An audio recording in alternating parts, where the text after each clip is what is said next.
sepia-toned photograph sits in a weathered envelope, forgotten for decades. Dust particles dance in the beam of light that falls across the antique desk. A young woman's hands carefully lift the photo from its resting place, fingers trembling slightly as they brush against the aged paper. My grandmother never spoke about her childhood. Even as she lay dying, her final words to me were a warning. Some memories are best left buried, Eliza. Some photographs hide more than they reveal. Her voice had been barely a whisper, her eyes wide with a fear I couldn't understand as her frail hand gripped mine with surprising strength. I didn't understand what she meant until 3 weeks after her funeral, when I found this hidden among her possessions. A photograph taken in 1900. 2 children, siblings, according to the faded inscription on the back. Their faces solemn, as was customary for photographs of that era. No one smiled for the camera back then. Exposures took too long, and Victorian sensibilities considered grinning portraits undignified. The children wore their Sunday best, pressed and proper, not a wrinkle to be seen. But there was something about this photograph that didn't feel right, something that made my skin crawl when I looked at it too long. Perhaps it was the stillness of the children, or the shadows that seemed to gather in the corners of the image. Whatever it was, I couldn't shake the feeling that there was more to this photograph than met the eye. My name is Eliza Morgan. This is the story of how a 123-year-old photograph changed everything I thought I knew about my family, about history itself, and about what might be watching us, even now. Boston, Massachusetts, 3 months ago. The attic of my grandmother's Victorian home on Beacon Hill felt like a time capsule.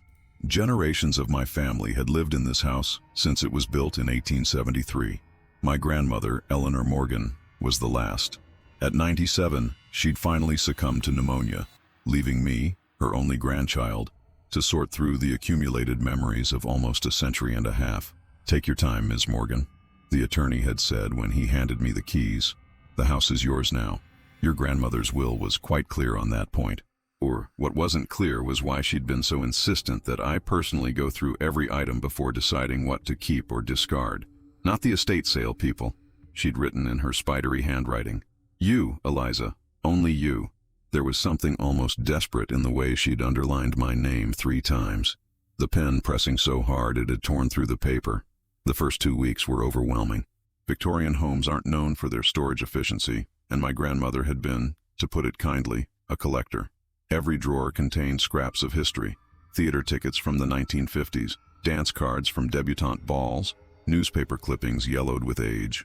I found hat boxes filled with love letters from my grandfather during the war, carefully tied with faded ribbons, costume jewelry nestled in velvet boxes, photographs of people I'd never met and would never know. On the 17th day, I found the hidden compartment in her writing desk.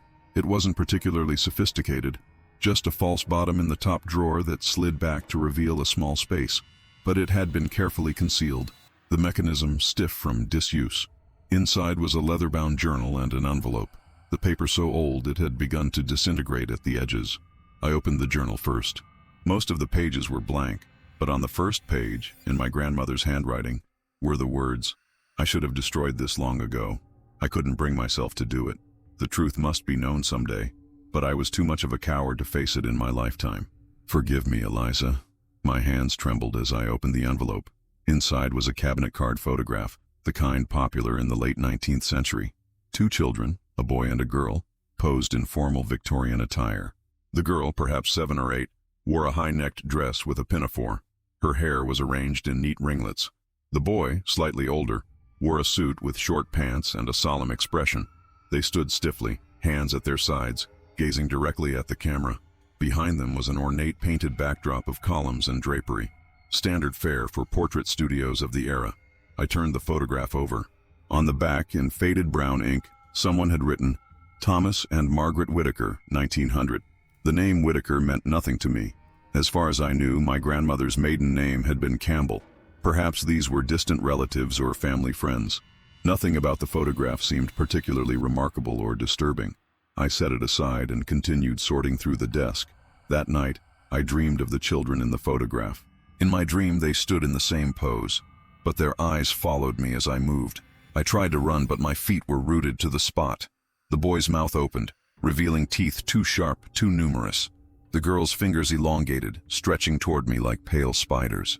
I woke in a cold sweat, the image of their unblinking stares still vivid in my mind. my heart pounding so hard I could feel it in my throat. The next morning, I found myself drawn back to the photograph. Something about it nagged at me. I took it to the window, where the morning light might reveal more details.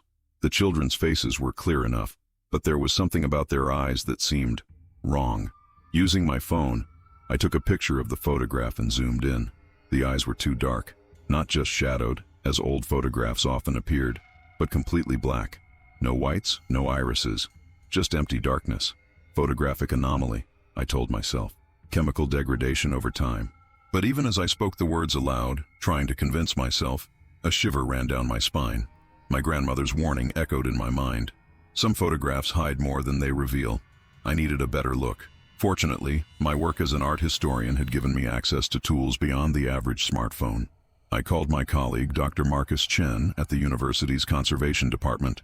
Any chance I could use the digital imaging lab today? I found an old photograph that needs analysis. Marcus was intrigued. Family heirloom? His voice crackled through the phone, but I could hear his curiosity. Something like that, I said, not wanting to explain my growing unease.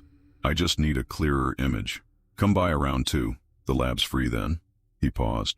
Is everything okay, Eliza? You sound tense. Just tired, I lied. Going through Grand's things is more emotional than I expected. The university's imaging lab was state-of-the-art. High-resolution scanners, spectral analysis equipment, and software that could detect the slightest variations in tone and texture. Marcus met me at the door, his curiosity evident in his eager smile. So, what's so special about this photograph? He asked as I carefully removed it from its protective sleeve.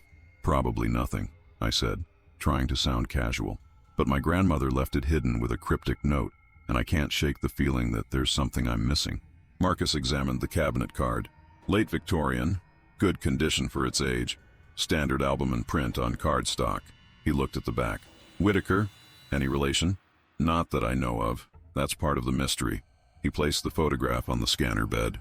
Let's see what we can find. The scanner hummed, creating a high-resolution digital image that appeared on the monitor. Even at normal magnification, the photograph seemed somehow more unsettling on screen than in person. The children's posture was stiffer than I'd initially noticed, their expressions not just solemn, but almost vacant. Can you zoom in on their faces? I asked. Marcus clicked a few commands, and the children's faces filled the screen. The boy's expression was stern, the girl's more vacant, and their eyes, that's strange. Marcus muttered, leaning closer to the screen. The eyes are completely opaque. I noticed that. Could it be damage to the photograph? He shook his head. Not likely. This kind of uniform darkness in both subjects? Let me try something else. He adjusted the contrast and applied a filter that revealed details invisible to the naked eye. The children's features became clearer, but their eyes remained black voids. Wait, Marcus said suddenly, his voice dropping to a whisper. What's that behind them? He zoomed out slightly and enhanced a section of the backdrop. What had appeared to be part of the painted scenery now revealed itself as something else entirely. A figure, barely visible, standing in the shadows between the painted columns. Could be a photographic assistant, Marcus suggested, but I could hear the doubt in his voice. They sometimes had to hold children still for long exposures, but as he enhanced the image further, we both fell silent. The figure had no distinct features, just a dark, elongated shape with what appeared to be impossibly long fingers extending toward the children's shoulders. That's not a photographic assistant, I whispered, feeling suddenly cold despite the warmth of the lab. Marcus's scientific skepticism kicked in.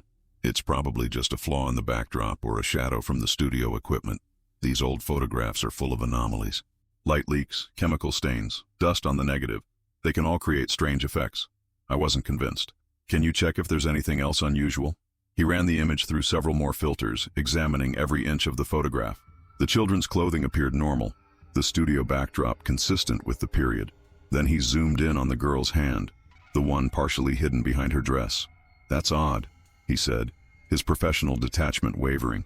Look at her fingers. What I had taken for a fold in the fabric was actually the girl's hand, fingers splayed at an impossible angle. And on her palm, barely visible even with enhancement, was what appeared to be a symbol, a circular design with lines radiating outward like a stylized sun. Could be a scar or a birthmark, Marcus suggested, but his voice lacked conviction. Can you print this? I asked. The enhanced version, I mean. Marcus nodded, sending the image to the lab's printer. Eliza, what do you think this is? I shook my head. I don't know, but my grandmother was terrified of it. Have you considered taking this to Dr. Abernathy in the history department? Victorian photography is her specialty. If anyone would know about photographic oddities from that period, it would be her. It was a good suggestion. If anyone could provide context for the strange photograph, it would be Dr. Catherine Abernathy, whose doctoral thesis on post-mortem photography had earned her both acclaim and a reputation for being comfortable with the macabre aspects of Victorian culture. I found her in her office, surrounded by books and antique photographs in various stages of analysis. Catherine had been my advisor during my graduate studies, and her enthusiasm for historical mysteries had never waned. Eliza, what brings you to my dusty corner of academia? She embraced me warmly, then noticed the folder in my hand. Oh, you've brought me something interesting, haven't you?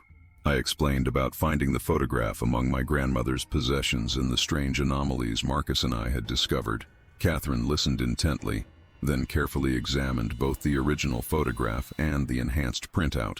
Her fingers, always steady when handling delicate items, trembled slightly as she turned the cabinet card over. Thomas and Margaret Whitaker, she mused. The name sounds vaguely familiar, but I can't place it. Let me check something. She turned to her computer and searched through an academic database. Ah, here we are. The Whitaker incident, 1900. It was a minor news item in Boston. The children disappeared from their bedroom one night. Parents claimed abduction, but no ransom demand ever came. They were never found. A chill ran through me. This photograph must have been taken shortly before they vanished. Catherine nodded. Most likely.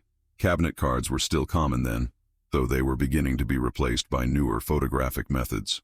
She peered more closely at the enhanced image. This figure in the background, and these eyes. What do you make of it? I asked. She sat back, her expression troubled. In the Victorian era, photography was still somewhat mysterious to the average person. There were many superstitions about cameras capturing more than just a person's likeness, perhaps capturing something of their soul. You don't actually believe that. It wasn't a question. Of course not, she said quickly. But there were photographers who exploited these fears, creating spirit photographs that purported to show ghosts or supernatural entities. Most were double exposures or other simple tricks. You think this is a fake? A Victorian special effect? Catherine hesitated. I'm not saying that. But the symbol on the girl's hand is interesting. It resembles certain protective sigils used in folk magic of the period. Some parents would mark their children with temporary symbols drawn in henna, or even light scarification if they believed the child was being targeted by malevolent forces. Targeted by what? The Victorians had many names for them. In New England folklore, particularly among the descendants of Puritan settlers, there were beliefs about watchers, or long ones, entities that existed just beyond normal perception and were especially drawn to children. I thought of the elongated figure with its impossibly long fingers. That sounds like what we're seeing in the photograph. Perhaps, Catherine said cautiously, but we should consider more rational explanations first. Photography from this period is full of anomalies caused by chemical processes, movement during exposure, or simple deterioration over time. Then why would my grandmother hide this photograph? Why would she write that the truth must be known? Catherine had no answer for that. Instead, she offered another suggestion. There's someone you should talk to. Samuel Blackwood. He's a private collector of unusual photographs and documents from this period. If anyone might know more about the Whitaker children or this particular photograph, it would be him. She wrote down an address in Cambridge. He doesn't have a phone or email. Bit of a technophobe. You'll have to visit in person. Tell him I sent you. The following day I drove to Cambridge. Blackwood's house was a Victorian brownstone on a quiet street near Harvard University. It looked well maintained, but somehow out of sync with the modern world around it. No satellite dish, no visible air conditioning units, not even a doorbell that I could see. I knocked using the brass knocker shaped like a raven's head. The sound echoed ominously, as if the house were empty. After a long moment, the door opened to reveal a tall, thin man with silver hair and round spectacles. He wore a tweed jacket that seemed as anachronistic as his home. His eyes, pale blue and penetrating, studied me with unsettling intensity. Mr. Blackwood, I'm Eliza Morgan. Catherine Abernathy suggested I speak with you. His eyes lit up with interest. Ah, Catherine, one of the few academics who understands the true value of what I collect. Please, come in. The interior of the house was like a museum dedicated to the Victorian era. Gas lamps, converted to electric but maintaining their original appearance, cast a warm glow over antique furniture and walls lined with framed photographs. The air smelled of old books and beeswax polish. "You must forgive the atmosphere," Blackwood said, leading me to a sitting room. "I find modern lighting unsuitable for proper examination of photographic materials." He offered tea, which I accepted mainly to be polite. As he prepared it at a small sideboard, I explained my discovery of the Whitaker photograph and the strange anomalies it contained.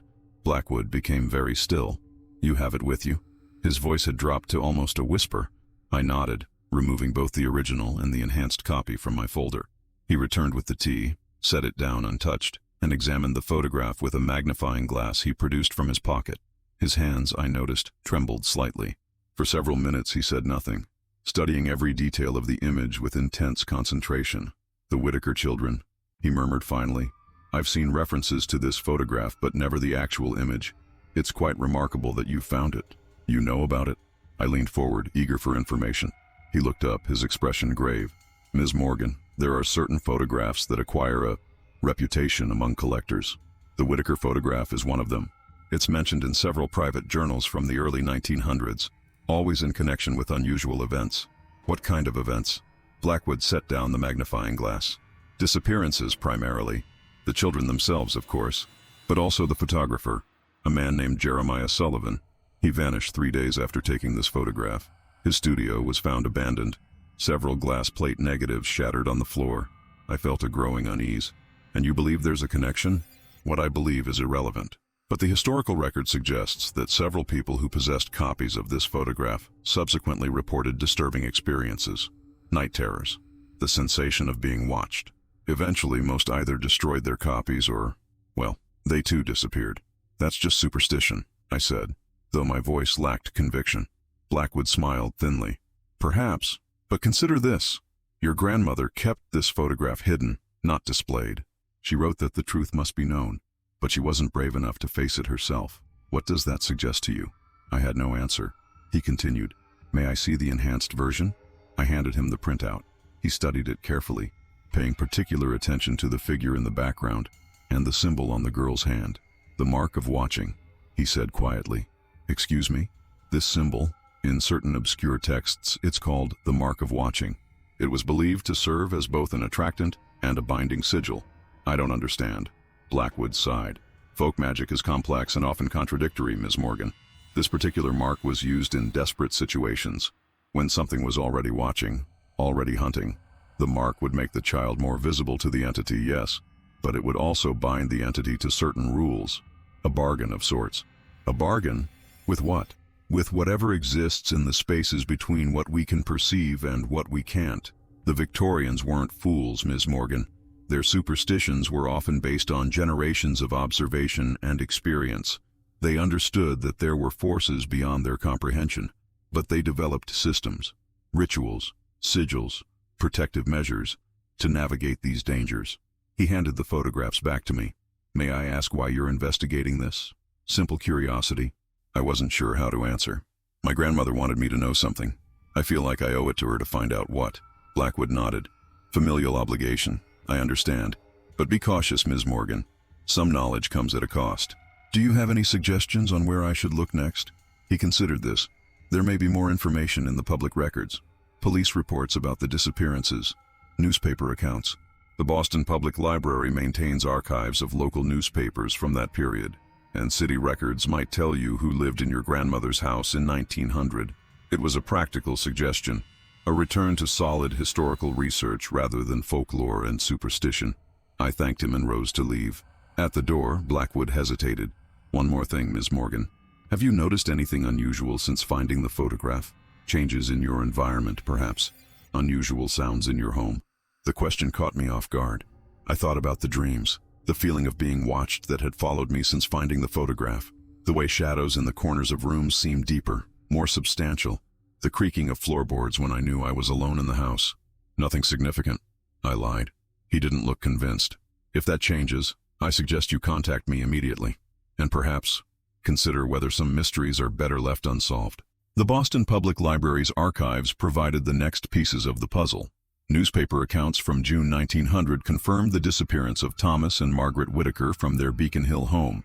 The parents, James and Elizabeth Whitaker, had reported putting the children to bed as usual. By morning, they were gone. No signs of forced entry, no evidence of abduction. The police had investigated, considering everything from kidnapping to runaway children, but no leads were ever found. What the articles didn't mention, but city records confirmed, was the address of the Whitaker home, 47 Pinckney Street, my grandmother's house, the house that was now mine. This connection sent me deeper into the archives. I discovered that James Whitaker had been a professor of anthropology at Harvard, specializing in comparative mythology and folklore. His wife, Elizabeth, was listed as a spiritualist medium in some sources, a not uncommon occupation for women of that era who wished to work outside the home. After the children's disappearance, the Whitakers continued to live in the house for another 5 years. Then, abruptly, they sold it and moved to England. The trail went cold there. No further mention of them appeared in Boston newspapers or public records. The house changed hands several times before my great-grandparents purchased it in 1937. Nothing in the records suggested they had any connection to the Whitakers or knowledge of the house's history. As I left the library, darkness was falling. The walk back to Beacon Hill took me through Boston Common, where gas lamps, now electric, but maintaining their historic appearance, cast pools of light along the paths. Between those pools were stretches of shadow that seemed deeper than they should be. Twice I stopped, certain I heard footsteps behind me. Twice I turned to find nothing there. The third time I thought I saw movement at the edge of my vision, something tall and thin, slipping behind a tree. But when I looked directly, there was nothing. By the time I reached the house, my nerves were raw. The old Victorian, with its gables and ornate trim, no longer seemed merely historic. It felt actively malevolent, as if the windows were eyes watching my approach. Inside, I switched on every light, banishing shadows from corners and hallways. In the harsh electric light, my fears seemed ridiculous. I was a modern woman, a scholar, letting Victorian superstitions and coincidences unnerve me. I made tea and spread my research materials across the kitchen table. The facts were these. 1. In 1900, 2 children disappeared from this house. 2. Shortly before their disappearance, they had their photograph taken, a photograph that contained unexplainable anomalies. 3. The girl in the photograph had a strange symbol on her hand, which Blackwood had called the mark of watching. 4. My grandmother had kept this photograph hidden, along with a cryptic warning. What was missing was the connection between the Whitakers and my own family. Why would my grandmother have this photograph if there was no family relationship? I decided to search the house more thoroughly. If my grandmother had hidden the photograph, perhaps she had hidden other items that might explain her connection to the Whitaker children. I started in the attic, methodically examining every trunk, box, and piece of furniture. Hours passed. My search revealed nothing beyond the usual accumulation of a long-lived family. Holiday decorations, outdated clothing, broken appliances kept for parts that were never used. At midnight, exhausted, I moved to the second floor, the floor that contained the bedrooms, including what would have been the children's rooms in 1900. The room that had been my grandmother's was now mine. Adjacent to it was a smaller bedroom that she had used as a sewing room. Beyond that was another bedroom that had remained largely unused during my visits. It was this third bedroom that drew my attention now. If the house's layout hadn't changed significantly since 1900, this might have been the children's room, the room from which they had vanished. The door creaked as I opened it. The room was sparsely furnished with a single bed, a dresser, and a small desk. It had the impersonal feel of a guest room that rarely hosted guests. I searched the dresser first, empty except for mothballs and lavender sachets. The desk contained only stationery and a few pens. Under the bed was a storage box containing winter blankets. I pulled it out, lifted the lid, and found another box inside, this one made of dark wood with brass fittings. My hands trembled as I opened it. Inside was a collection of items that made little sense at first. A child's tooth, yellowed with age, a lock of dark hair tied with faded ribbon, a small, leather-bound book, and beneath these, wrapped in tissue paper, a doll. The doll was unsettling, carved from wood, with simplified features and jointed limbs. Its paint had faded, but its eyes remained unnaturally bright, as if recently retouched, and on its palm, painted in what looked like rust-colored ink, was the same symbol from Margaret Whitaker's hand in the photograph. The book proved to be a diary, the handwriting neat but childish. The first entry was dated May 3, 1900. Father brought home a new doll today. He says it will protect me from the tall man who stands in the corner at night. I must keep it with me always and never let Thomas touch it. Father says it is for me alone. The entries continued, growing increasingly disturbing. May 10th, 1900. The tall man came again last night. He stood closer to my bed. The doll worked a little. He couldn't come all the way in, but his fingers stretched so long they almost touched me. Thomas says I'm making it up. He can't see the tall man. May 12th, 1900. Mother cried today. I heard her talking to Father about the tall man. She said they should move away, but Father says the tall man would follow us. Father knows about these things. He studies them in his books at the university. May 17th, 1900. Father painted the special mark on my hand today. It burned, but he said that means it's working. The tall man can see me better now, but Father says that's part of the plan. The mark makes me visible but also protected. Thomas is scared now. He says he saw something in his dreams. May 23rd, 1900. Thomas has the mark now too. Father put it on him last night after Thomas woke up screaming. He said the tall man was standing over his bed. Father says we must be brave. This is a test. May 29th, 1900. We are going to have our photograph taken tomorrow. Father says the camera will trap the tall man if he tries to follow us there. I'm scared, but Father knows what to do. He has studied the old ways. The final entry was dated June 1st, 1900, the day before the children disappeared. The photograph trap didn't work. The tall man was there in the studio. I saw him standing behind us. Now he's angry. He's in both corners of the room tonight.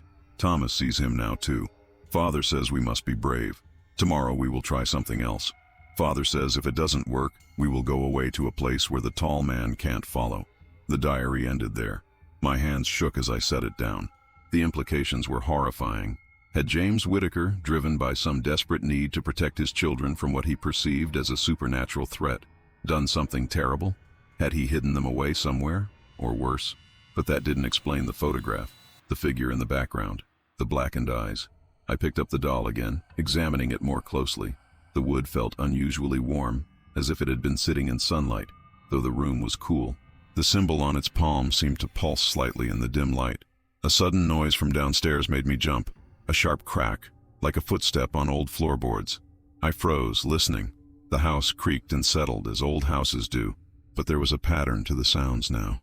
Slow, deliberate, moving from the entryway toward the stairs. Footsteps. I had locked the doors. I was certain of it, but someone, or something, was in the house. Moving as quietly as possible, I gathered the diary and the doll and backed toward the window. The footsteps continued, reaching the stairs, beginning to ascend. Slow, methodical, as if whatever was climbing had to calculate each step. The temperature in the room plummeted. My breath fogged in the suddenly frigid air. The footsteps reached the second-floor landing, stopped. In the silence that followed, I heard something else, a soft rhythmic sound, like fingernails tapping against the wall. Moving closer. Tap, tap, tap. The doorknob to the bedroom began to turn. In that moment, acting on instinct rather than reason, I raised the doll in front of me, pointing the marked palm toward the door. The doorknob stopped turning. The tapping ceased. For a long moment, nothing happened. Then, from the other side of the door, came a sound that wasn't quite human. A low, rattling hiss, like dry leaves scraping across pavement. The temperature dropped further.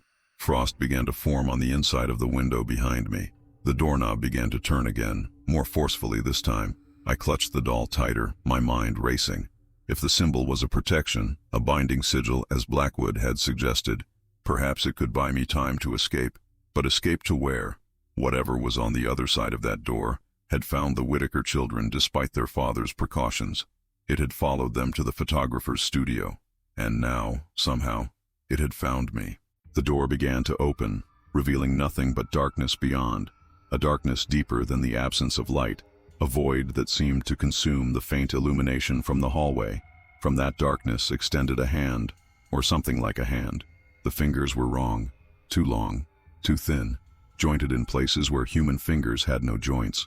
I pressed back against the window, the doll held before me like a shield. The hand paused, hovering in the air. Then it began to withdraw, the darkness receding with it. The door swung shut. The temperature began to rise.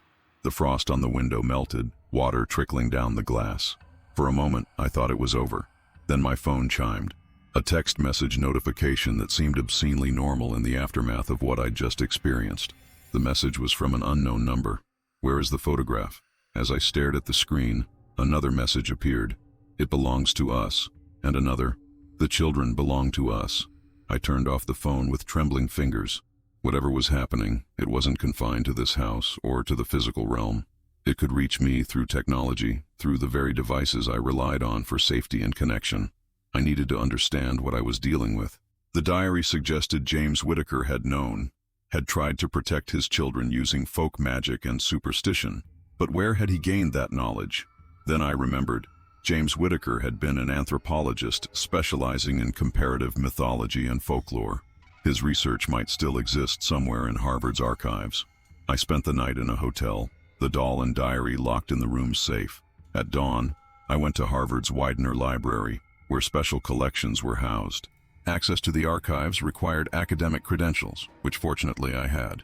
The archivist, a woman named Dr. Patel, was initially reluctant to pull century-old materials on such short notice, but my persistence, and perhaps my obvious distress, eventually persuaded her. "Professor Whitaker's papers aren't frequently requested," she explained as she led me to a research room. "Most of his theories fell out of academic favor decades ago, but we preserve everything, of course." The materials, when they arrived, consisted of several boxes of notebooks, correspondence, and unpublished manuscripts. I began with the notebooks, searching for anything related to watchers, tall men, or the strange symbol. In a notebook dated 1898, I found the first reference. The indigenous tribes of the New England region share remarkable similarities in their conception of liminal entities, beings that exist at the threshold between the physical world and some other realm. While European folklore brought concepts of fairies and demons to American shores, the native beliefs in watchers or long ones appear to predate colonial contact. Their presence in isolated communities, separated by hundreds of miles, yet describing identical entities, suggests these beliefs may have some basis beyond mere superstition. Whitaker's notes continued, growing more detailed and more personal in later entries. M claims to see a tall figure in her room at night. E dismisses it as childish imagination, but I am not so certain. The descriptions match too closely the accounts I have gathered from both native sources and colonial records, especially those from the Salem trials that were subsequently suppressed. The entity is described consistently, unusually tall and thin, with elongated limbs and fingers. It is said to watch children, particularly those approaching adolescence. The tribal elders I have consulted believe it feeds on potential, on the cusp of transformation from child to adult, and later, the entity appears to be attracted to children approaching the cusp of adolescence. M is the primary focus, but T has begun to report unusual dreams. I fear what might happen if I do not intervene. The tribal remedy, a binding mark, seems primitive, but the consistency with which it appears across disparate cultures suggests efficacy. I have consulted with a Wampanoag elder who claims his people have warded off such entities for generations. The final research notes from early 1900 mentioned Whitaker's growing belief that photography might be used as a tool against the entity. The camera's ability to fix an image, to capture light and shadow in silver emulsion, may be adaptable to our purpose.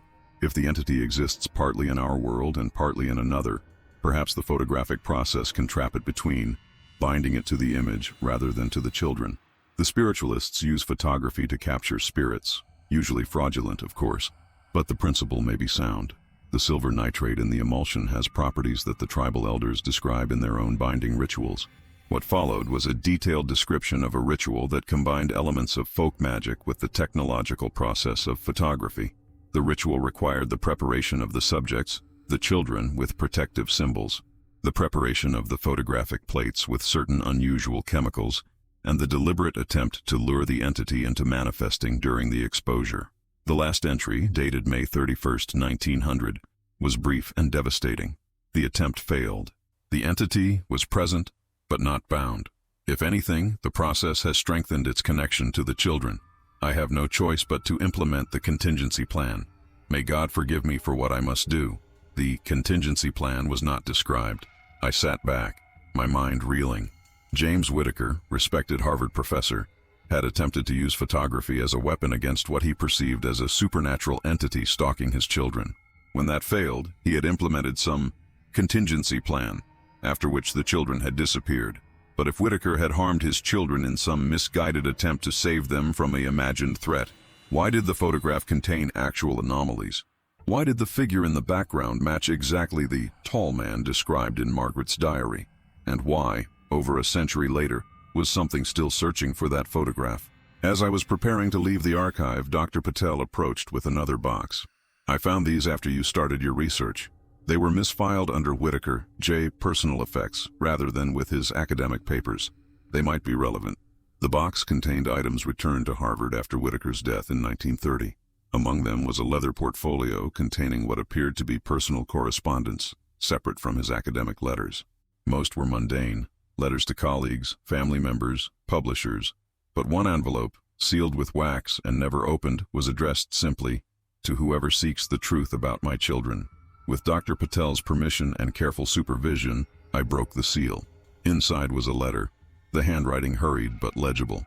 "If you are reading this, you have discovered the photograph and have begun to experience the consequences of that discovery. For that I apologize. I had hoped my actions would end the matter entirely. The entity that hunted my children is ancient and patient.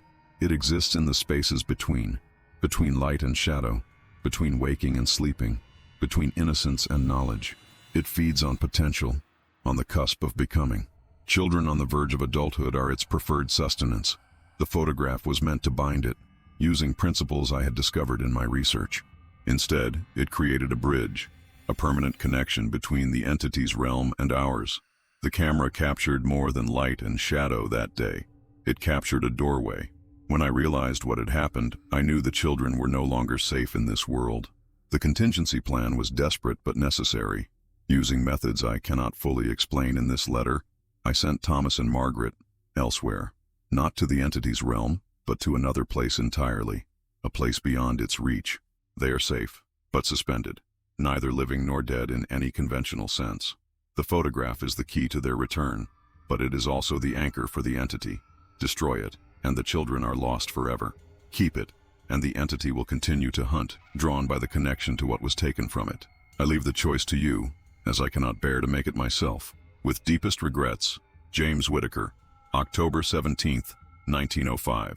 The implications of the letter were too fantastic to accept, yet they aligned with everything I had discovered. James Whitaker hadn't killed his children. He had hidden them somewhere beyond normal reality, using methods his scientific contemporaries would have dismissed as superstition or madness. And in doing so, he had left behind a photograph that served as both a connection to his children and a beacon for the entity that hunted them. I returned to the hotel, my mind churning with impossible choices. The weight of James Whitaker's decision now rested on me. Destroy the photograph and condemn 2 children to eternal limbo, or keep it and face the entity that had already demonstrated its ability to reach across time and space to find it. That night, I dreamed of the children. They stood in a gray landscape, neither light nor dark, their expressions solemn but peaceful. They seemed to be waiting, just waiting. I woke with a sudden clarity. There was a third option, one that James Whitaker, despite his extensive research, might not have considered. If the photograph was both key and anchor, perhaps it could be used to reverse what had been done, not to bring back the entity, but to bring back the children. I called Samuel Blackwood at first light. "You need to destroy the photograph," he said immediately when I explained what I had learned. "The risk is too great." "I can't do that," I replied. "Not if there's a chance the children can be saved. Ms. Morgan, even if Whitaker's claims are true, and I'm not conceding they are, these children have been in some other realm for over a century. They are not children anymore, if they're anything at all." "I have to try," I insisted, "and I need your help." Reluctantly, Blackwood agreed to meet me. I brought everything: the photograph, the diary, the doll, and copies of Whitaker's papers. Together we pored over the materials, looking for clues to how Whitaker had sent his children elsewhere and how that process might be reversed. "The key seems to be the symbol," Blackwood said eventually. "Whitaker called it the mark of watching, but in his notes, he mentions that it has another function when inverted." He pointed to a passage I had overlooked. The sigil serves as both beacon and barrier, depending on its orientation. When drawn as shown, it attracts the entity's attention while preventing full manifestation. When inverted, it opens a pathway, allowing movement between realms. The tribal elders were clear on this point. The direction of the mark determines its function. "So if we invert the symbol on the photograph," I began. You might open a pathway, Blackwood finished. But to where? And for whom? This is extraordinarily dangerous, Ms. Morgan. Do you have a better suggestion? He didn't. We developed a plan based on Whitaker's notes and Blackwood's knowledge of Victorian occult practices. Using a digital imaging program, we created a modified version of the photograph with the symbol inverted. We would project this image in the room where the children had disappeared, the room where I had encountered the entity. If anything goes wrong, Blackwood warned, destroy the original photograph immediately. It may be the only way to close whatever doorway we open. I returned to the house on Beacon Hill that evening. Blackwood accompanied me, bringing equipment to project the modified image on the wall of the children's bedroom. We worked in silence, both aware of the weight of what we were attempting. As night fell, the projection equipment was ready. The modified photograph, enlarged to cover most of one wall, showed the Whitaker children with their solemn expressions and black eyes. The figure in the background seemed more distinct in the projection, its elongated form leaning toward the children, and on Margaret's hand, the symbol now appeared inverted, its lines and curves reversed to form a mirror image of the original. Now what? I asked. Blackwood consulted Whitaker's notes. According to this, we need to recreate aspects of the original photographic process. The flash powder was important. It created a moment of intense light that temporarily disrupted the boundary between realms. We had brought modern equivalents, high-intensity photography lights that could create a similar effect. But there was another element mentioned in Whitaker's notes. The presence of blood from someone connected to the subjects strengthens the pathway. The elder explained that blood carries memory and connection. It can serve as a bridge between worlds. Blackwood looked at me. You live in this house. You found the photograph. The entity recognized you as connected to this somehow. It may be enough. I nodded, understanding what was required. Using a sterilized needle from the first aid kit, I pricked my finger, allowing a drop of blood to fall onto the doll's palm, directly over the symbol. We positioned ourselves at the far end of the room, away from the projection. Blackwood held the original photograph, ready to destroy it if necessary. I held the doll, its palm facing the projected image. Ready? Blackwood asked. I wasn't, but I nodded anyway. He activated the lights. Brilliant illumination flooded the room, so intense I had to close my eyes against it. Through my eyelids, I could see the flash, pulsing in a rhythm that matched the beating of my heart. The air in the room changed, becoming thick and charged with static electricity. My ears popped as if the air pressure had suddenly dropped, and beneath these physical sensations was something else, a tearing feeling, as if the fabric of reality itself was being pulled apart. When I opened my eyes, the projection had changed. The children were gone from the image, leaving only the backdrop and the dark figure, which now seemed to be pushing against the surface of the projection, its form becoming more three-dimensional. Morgan! Blackwood shouted. The photograph! It's changing! I looked at the original photograph in his hands. The children were fading from it as well, the paper rippling as if exposed to heat. A sound began to build. Not quite audio, but a vibration that resonated in my bones. The projected image bulged outward, the wall behind it appearing to stretch like fabric. Then, with a sound like tearing canvas, the projection split open. Beyond it was not the wall of the bedroom, but a gray void, the same featureless landscape I had seen in my dream. And stepping through this opening were two figures, a boy and a girl in Victorian clothing, their expressions no longer solemn but alert, almost eager. Behind them, reaching with impossible fingers, came a third figure, tall, thin, its form seeming to bend in ways that hurt my eyes to perceive. "The children!" I cried. "Thomas! Margaret! Come through!" They moved forward, crossing the threshold between the gray void and the bedroom. As they did, they seemed to solidify, becoming more substantial with each step. Their eyes, which had been black voids in the photograph, were normal now. The boy's blue, the girl's brown. But the entity was following close behind, its elongated form contorting to fit through the opening we had created. "Blackwood!" I shouted. "Close it!" He raised his lighter to the photograph, prepared to burn it. But Margaret Whitaker, now fully present in the room, cried out, "No! The doorway goes both ways." She turned to face the entity, raising her hand to display the symbol on her palm, now inverted from its original orientation. Thomas did the same, revealing an identical mark that had not been visible in the photograph. Together, they spoke words in a language I didn't recognize, something ancient and guttural. The entity paused, its form rippling with what might have been uncertainty. The children continued their chant, their voices growing stronger. The entity began to recede, pulling back toward the gray void. But it wasn't retreating. It was being pulled, drawn through the doorway against its will. "Now!" Margaret shouted. "Destroy it now!" Blackwood didn't hesitate. He flicked the lighter and set the photograph ablaze. The flames consumed it quickly, the special paper and chemicals creating unusual colors as they burned, blues and greens flickering among the normal orange flames. The projected image disappeared instantly. The wall returned to normal, solid and unbroken. The entity, caught halfway through the closing doorway, let out a sound that was felt rather than heard, a psychic scream of rage and frustration that made my vision blur and my nose bleed. Then it was gone. The room was silent except for our breathing and the soft crackle of the burning photograph in Blackwood's fireproof dish. Thomas and Margaret Whitaker stood in the center of the room, solid and real, their Victorian clothing incongruous but undeniably physical. "You brought us back," Margaret said simply, "after all this time. What happens now?" I asked, my mind struggling to process what had just occurred.